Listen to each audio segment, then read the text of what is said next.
અને ઈ વખતે સુલતાનને ફાટીને ફેંક ગયેલો સુલતાન કોઈથી પકડાય નહીં. ઈ વખતે રાણા હાંગાએ કીધું તું કે હવે આના માટે શું કરું. ને હરિદાસ કેસરીયાએ કીધું કે એને જીવતો પકડી હું માનજો હું ચારણ છું ભલા માણસ.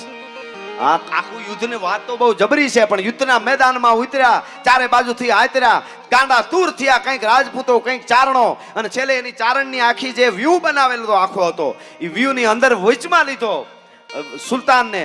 અને એ સુલતાનને જીવતો ગોઠણિયા ભર કરી અને રાણા હાંગાને હોપીને કીધું કે અમે તરવાર નહીં, જબાન નહીં, તરવાર જ ખાલી જબાન હાકી હગી એમ નહીં, તરવાર હાકી હગી, મરી પણ હગી, મારી પણ હગી, અને જીવતા પકડી શકીએ છીએ. આ સુલતાન તમારા ચરણે કરું છું.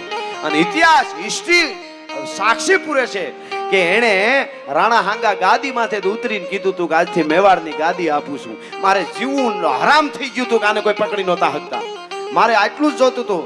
અને એને કીધું કે અમારે તો 9 લાખ લોબડિયાળીઓ બસ તમારા રાજને નરવા રાખે, અમારે તમારી ગાદી નથી જોતી. આ હિસ્ટ્રી ઓથેન્ટિક ઇતિહાસ છે.